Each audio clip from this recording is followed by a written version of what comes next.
Boa noite, queridos alunos da segunda série do ensino médio. Meu nome é Marconi Cabral, sou professor de filosofia do Centro de Mídias e hoje vou moderar esta aula para vocês junto com a professora Maria Fernanda Degan, colega nossa da EFAP e também parceira no nosso Centro de Mídias. Semana passada nós começamos a nossa conversa tratando aí sobre as condutas massificadas, falamos sobre Michel Foucault, falamos sobre o Paul Ricoeur, como que a gente se forma indivíduo. Dando continuidade a isso, hoje nós vamos trabalhar o tema a formação do indivíduo, tendo por habilidade a tentativa de identificar processos sociais merecedores de crítica, né, dentro desse assunto de condutas massificadas. Vocês estarão em ótimas mãos aí com a professora Maria Fernanda. Fê, é com você. Valeu, Marconi. Gente, boa tarde, muito boa tarde para vocês. É um grande prazer poder estar com todos vocês aqui, na excelente companhia do Marconi, na excelente companhia de todos os estudantes que estão acompanhando pelo aplicativo, pelo Facebook, pelo YouTube, enfim, os professores também, que é um prazerzaço poder contar com vocês aqui, com a bagagem, o conhecimento, a experiência que vocês têm. A presença de vocês no chat é sempre super importante. Vamos lá, então. Como o Marconi já cantou a bola para vocês, qual vai ser o objetivo da nossa aula? Vamos colocar aí na tela. A gente vai falar sobre identificação de processos sociais merecedores de crítica. Aí vocês vão dizer, nossa, Pro, mas assim, quase tudo nesse mundo é passível de crítica ou até merecedor de crítica, né?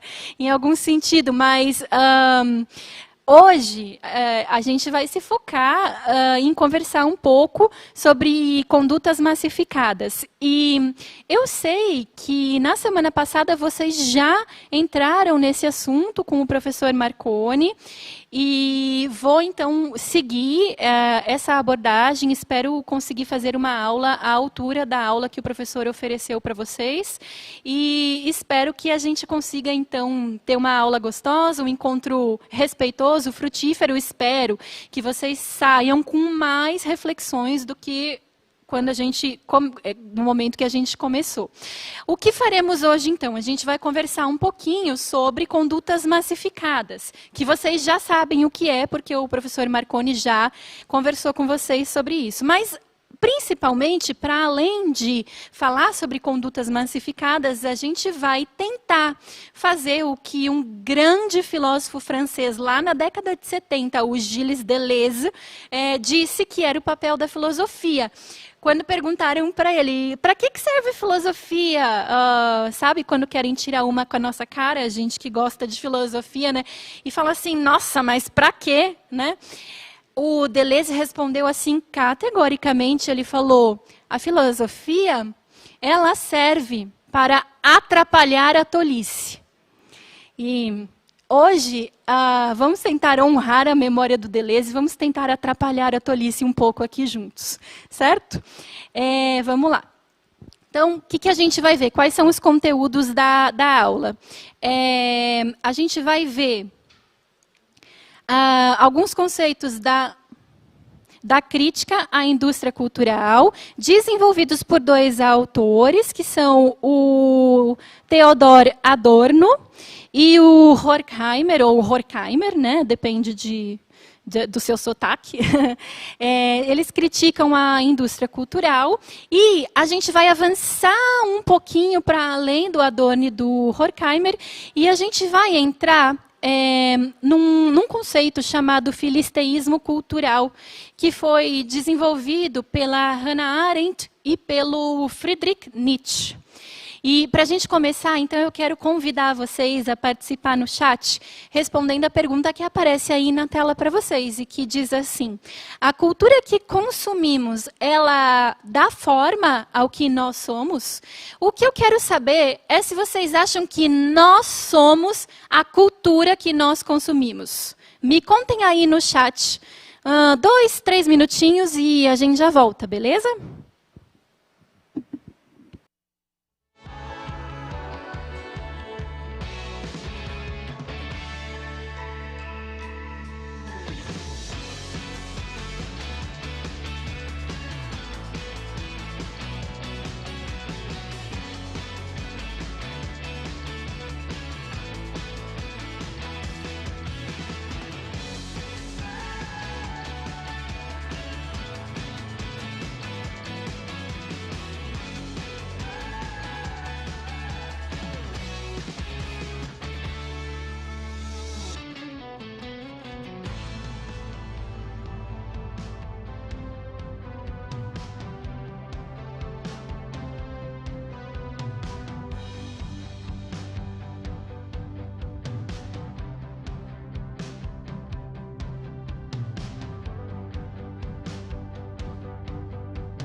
Obrigado, gente, a participação de todos vocês, muito saudável, com muita qualidade a interação de vocês, parabéns, continuem assim.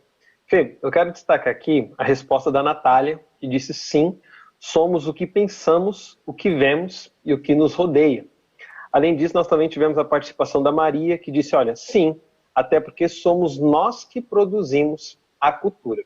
Nós tivemos muita gente, aí seria até injusto e impossível dizer o nome da quantidade de pessoas que disseram sim, né? Nós somos aí moldados, formados pela cultura. Tivemos alguns depende, alguns em partes, mas eu queria aproveitar, Fê, também para trazer aqui um pedido do Pedro Henrique. Ele falou que, se possível, você explique o que é cultura massificada.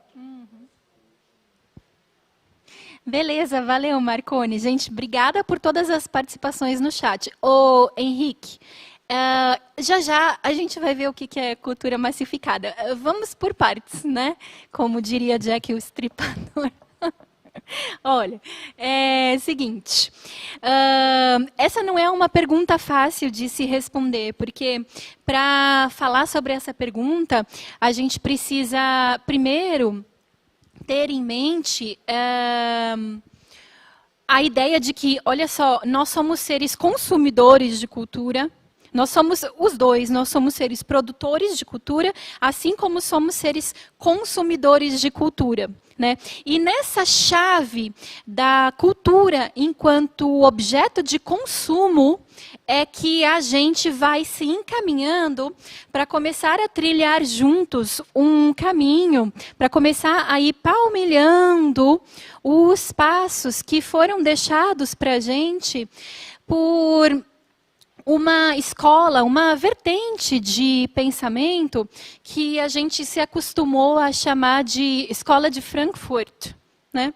A Escola de Frankfurt, ela, na verdade, é uma corrente de pensamento, né, de teoria social, de teoria filosófica, que nasceu lá na Universidade de Frankfurt, na Alemanha, e cujos dois maiores expoentes, talvez, sejam justamente esses autores que eu citei para vocês no começo da aula, que são o Adorno e o Horkheimer. Na Escola de Frankfurt, esses autores pensam muito a cultura, mas não a cultura assim em termos gerais, em linhas gerais, não da maneira como a antropologia pensa a cultura, não. O que eles estão interessados é num certo olhar que consegue identificar a cultura como algo que nós consumimos e que pode ser produzida nos nossos tempos, na modernidade, na contemporaneidade, pode ser inclusive produzida como um objeto de uma mercadoria, sabem? Um objeto mercadológico.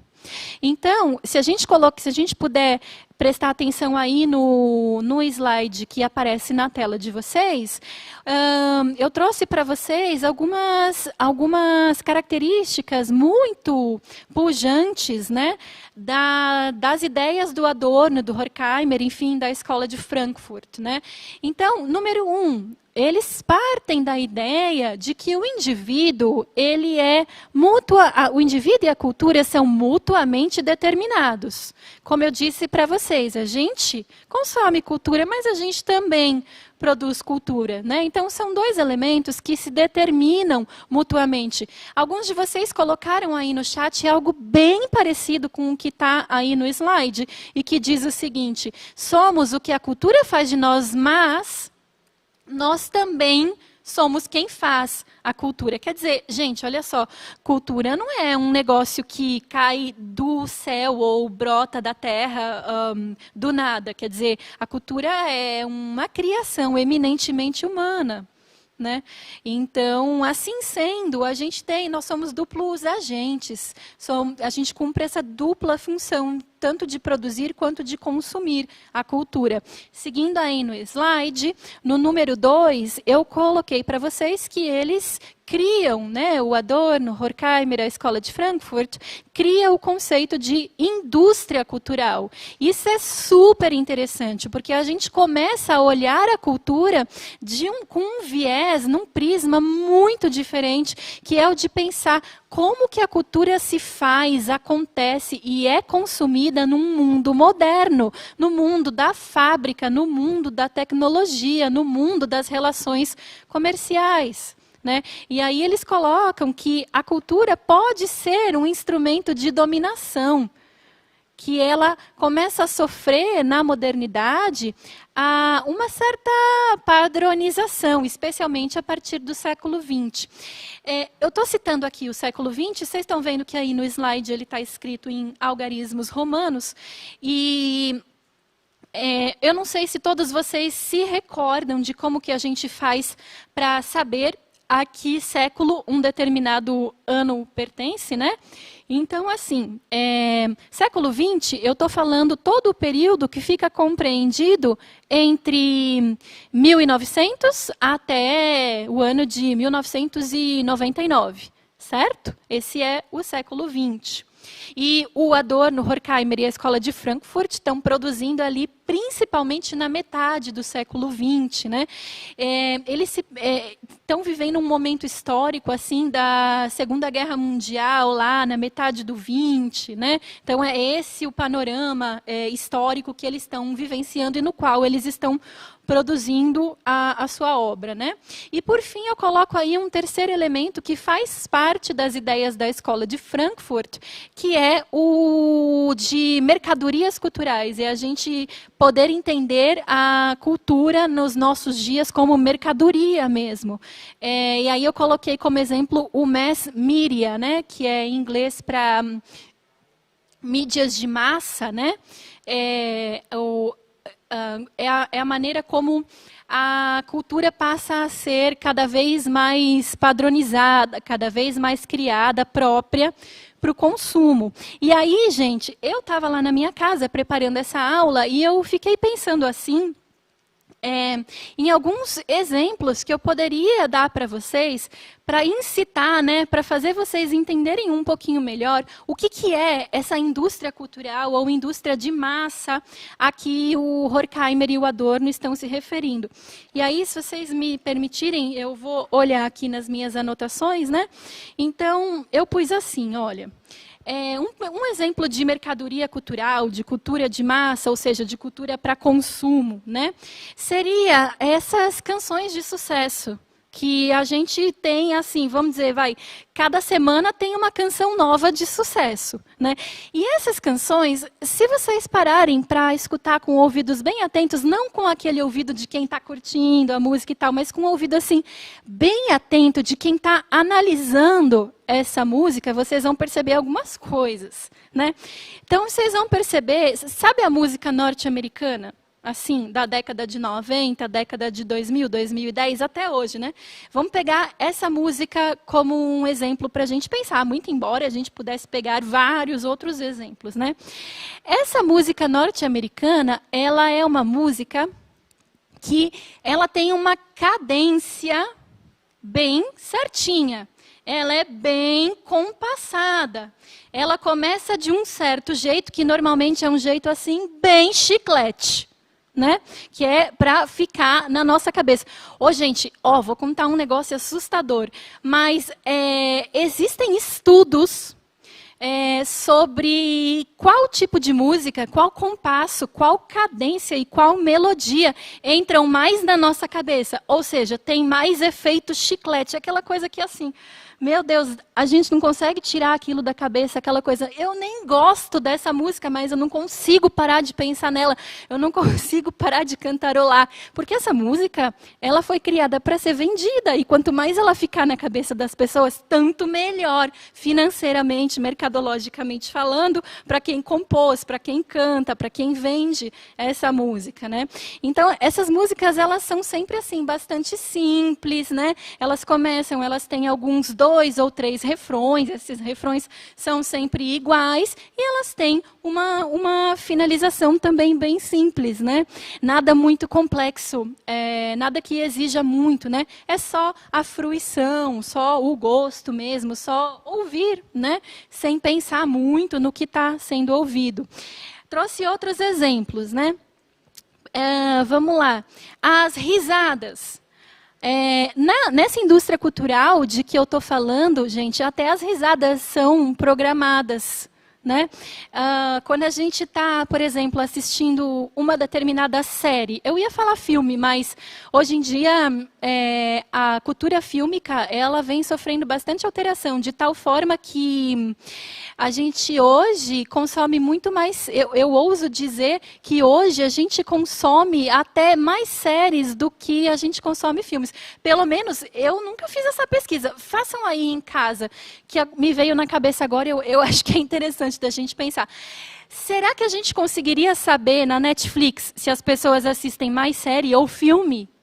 Será que a Netflix tem esses dados? Seria legal se a gente conseguisse saber, né?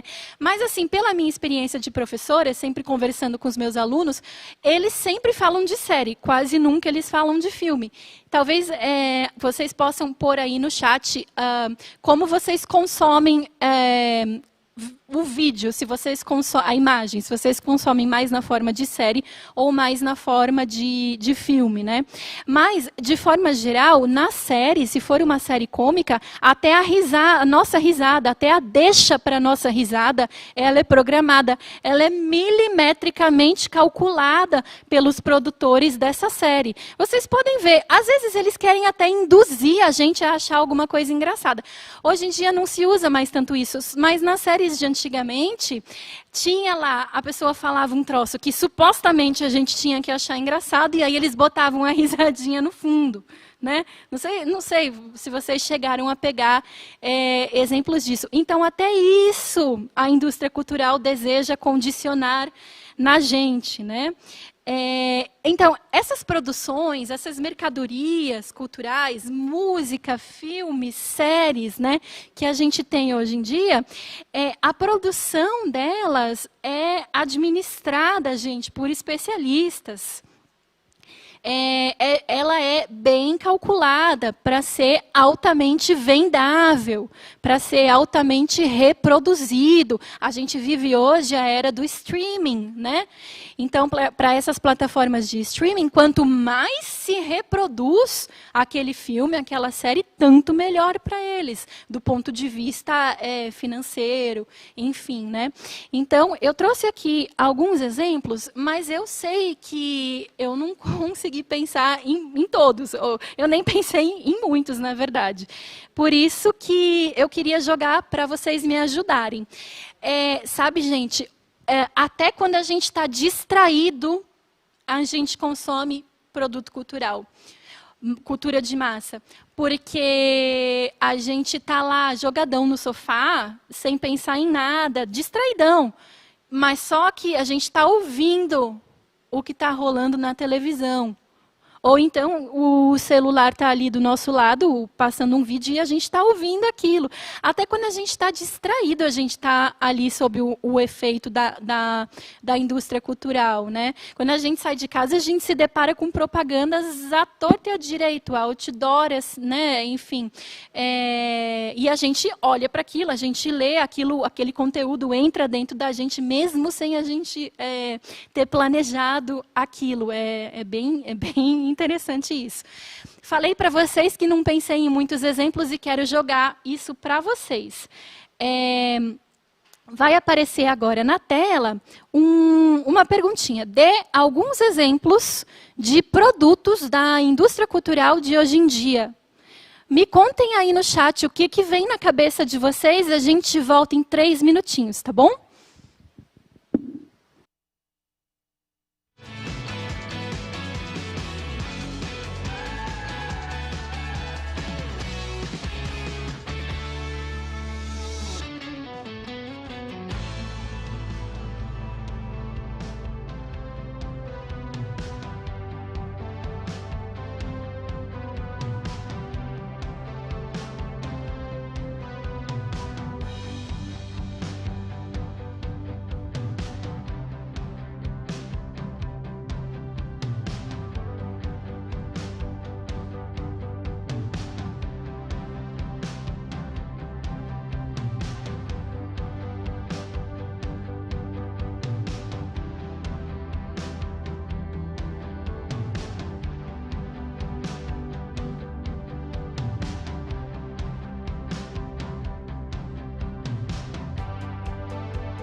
Ô, gente, perdão, meu áudio estava fechado. Vamos lá, gente. Obrigado pela participação de vocês. Eu quero destacar aqui a resposta da Dandan, ou do Dandan, desculpa, tá, gente? Eu não sei qual que é o gênero aqui, e falou da questão da moda. O Marcelo trouxe a questão da Netflix, que a Maria Fernanda já tinha trabalhado pra gente. Um aluno, que eu não consegui pegar o nome, desculpa, gente, falou aqui da maquiagem. O Eric citou os animes. Prepara o papel e a caneta, Fê, porque a lista é gigante, hein? A Giovana trouxe a questão do celular. A Laura falou dos livros. Né? Nós tivemos alunos que citaram também a questão dos jogos. A Monique falou dos produtos de beleza. E a Natália destacou a questão da música. E antes de passar a bola para a Maria Fernanda, eu queria resgatar aqui um comentário do José Israel na nossa primeira interação. Ele colocou uma frase muito interessante. Ele disse o seguinte: somos consumidos pelo que consumimos. Boa. Olha, José Israel, você foi, assim, no cerne, no cerne, literalmente, da questão. Excelente tua percepção. Agradeço muito a todos que trouxeram um montão de exemplos, né? Então, pegando um gancho do exemplo que vocês trouxeram, vou colocar aí na tela para vocês o slide que diz assim: a indústria cultural para Adorno e Horkheimer.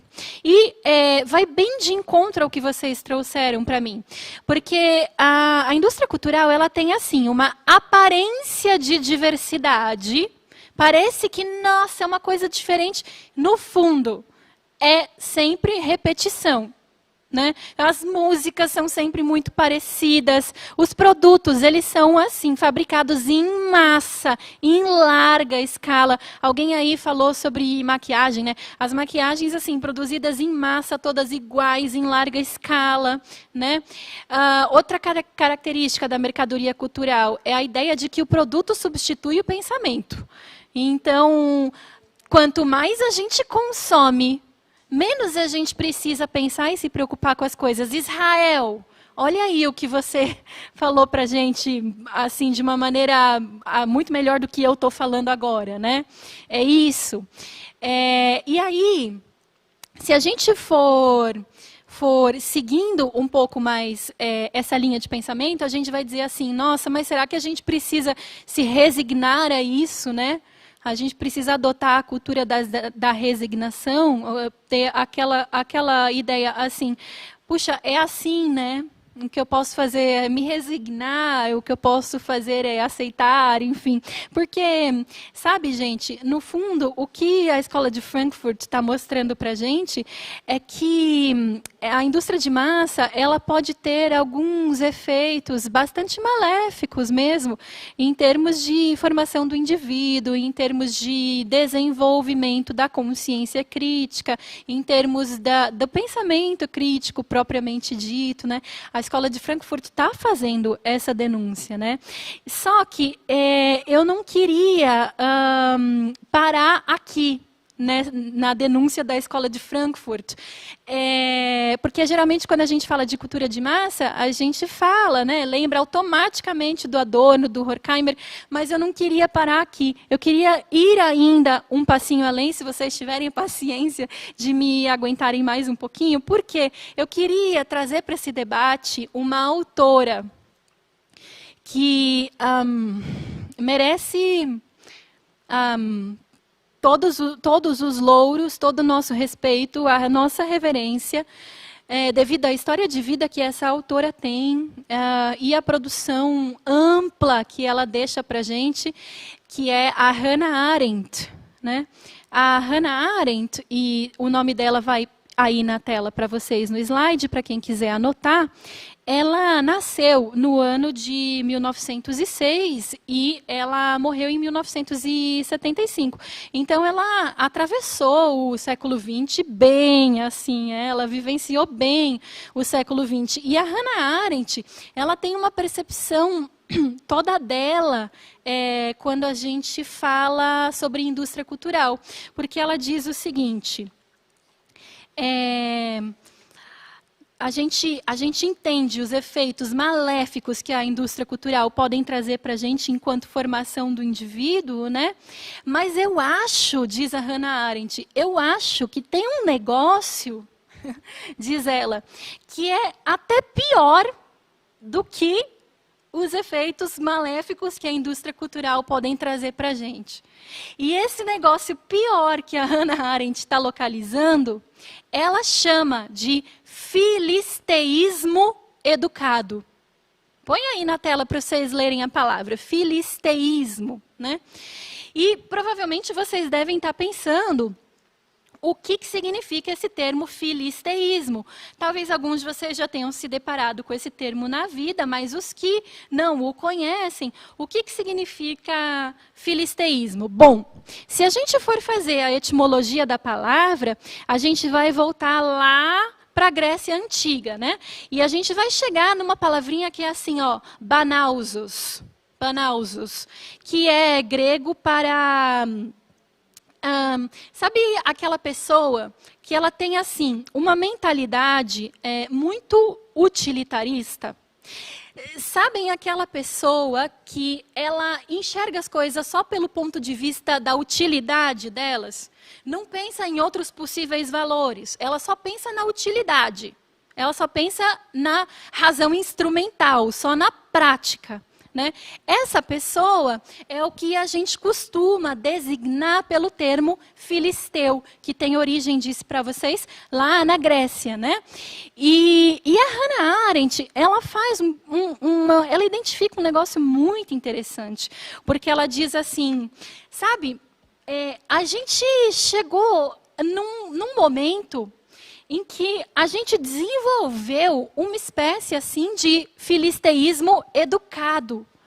O que é esse filisteísmo educado? Bom, eu disse para vocês que filisteu é o indivíduo que enxerga as coisas só do ponto de vista, ou seja, da ótica da sua utilidade. Certo? E falando bem claramente nesse ponto de vista, então ele tem uma visão mais estreita, né, das coisas. Então, o que seria um filisteu educado? Vamos parar para pensar.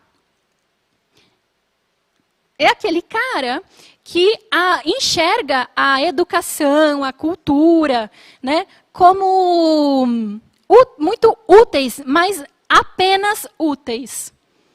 Porque, tá, gente, vamos admitir que cultura e educação, elas são muito úteis para várias coisas. Elas são úteis para tudo na nossa vida, para a nossa formação enquanto indivíduo, para a gente conseguir galgar degraus na nossa vida, para nos tornarmos seres humanos melhores. Bom, para tudo, a verdade é essa. Mas só que o filisteu educado é aquele que não enxerga as outras facetas da cultura e da educação. Ele enxerga a cultura e a educação, como eu já disse para vocês, só sob a ótica da utilidade.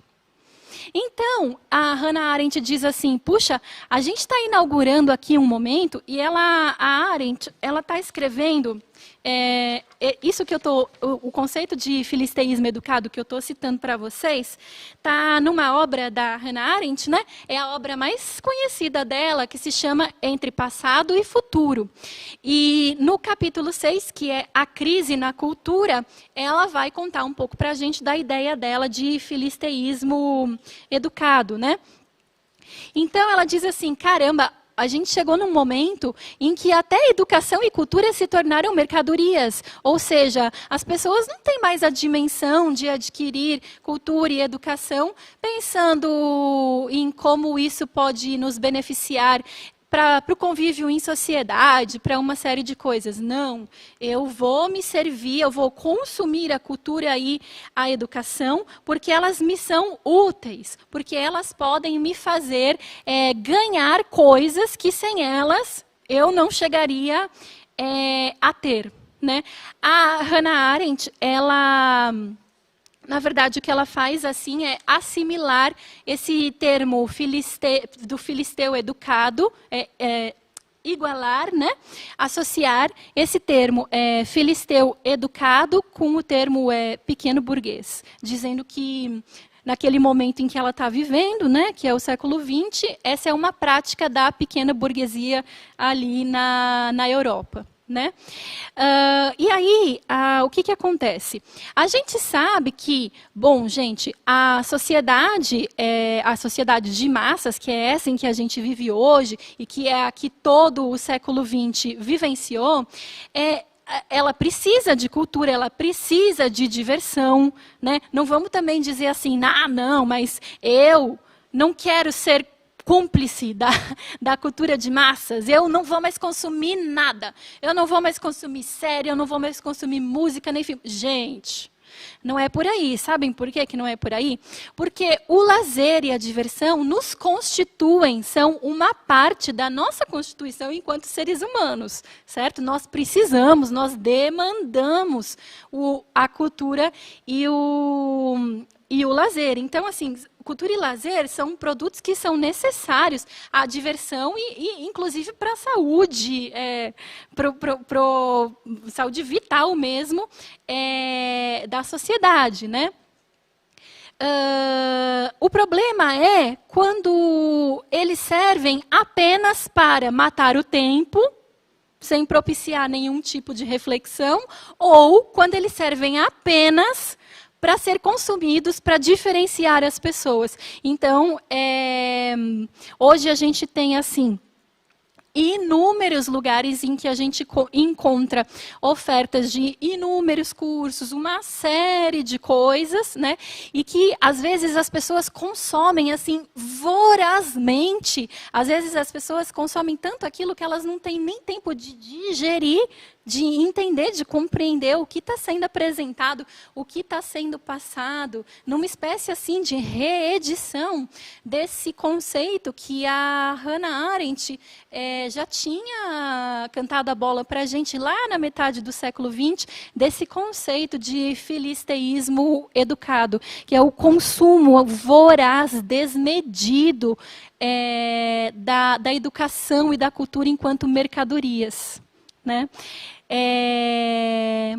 E aí ela fala assim, o filisteísmo educado, perto da sociedade de massa, da indústria do entretenimento de massa, ela diz, isso aí é fichinha, indústria de entretenimento de massa, cultura massificada, isso não é nada perto do filho deles, que é o filisteísmo cultural. Né? A Hannah Arendt encontra um problema maior no filisteísmo educado, né, no filisteísmo cultural, do que na própria entretenimento de massas, da cultura massificada, né? Enfim, é bem interessante aí a perspectiva da Arendt neste sentido. E para irmos nos aproximando, infelizmente, do final da aula, eu vou deixar três sugestões aqui para vocês, tá? Tá aí na tela. Uma sugestão de filme, não sei se vocês já viram algum filme do Woody Allen, grande diretor. Lá em 2011, ele fez um filme chamado Meia-Noite em Paris, em que algumas questões que eu citei aqui para vocês vão aparecer. Eu sugiro também, para aqueles que tiverem interesse, possibilidade, a leitura de um livro do George Orwell. Não se confundam aí, tá? O nome do livro é 1984, só que ele foi escrito em 1949, tá? E vocês vão conseguir identificar nesse livro também algumas questões que a gente conversou hoje. Por fim, eu sugiro um livro do Aldous Huxley, que é o Admirável Mundo Novo, o Brave New World, que foi escrito em 1932 e com certeza vocês também vão identificar alguns assuntos que a gente conversou aqui, mesmo que tangencialmente. Na telinha fica a sugestão da atividade de casa. Tirem foto ou print. É uma questão para vocês tentarem responder em casa. Enquanto vocês tiram a foto, eu me despeço. Com tristeza, gostaria de ficar mais e agradeço muitíssimo a generosidade de vocês de ter compartilhado o tempo e o conhecimento de vocês comigo. Obrigada e até a próxima. Toco para você, Marconi. Obrigado, gente, pela participação de todos vocês. Relembro que na próxima aula e na outra também a gente vai continuar com esse assunto. Até mais.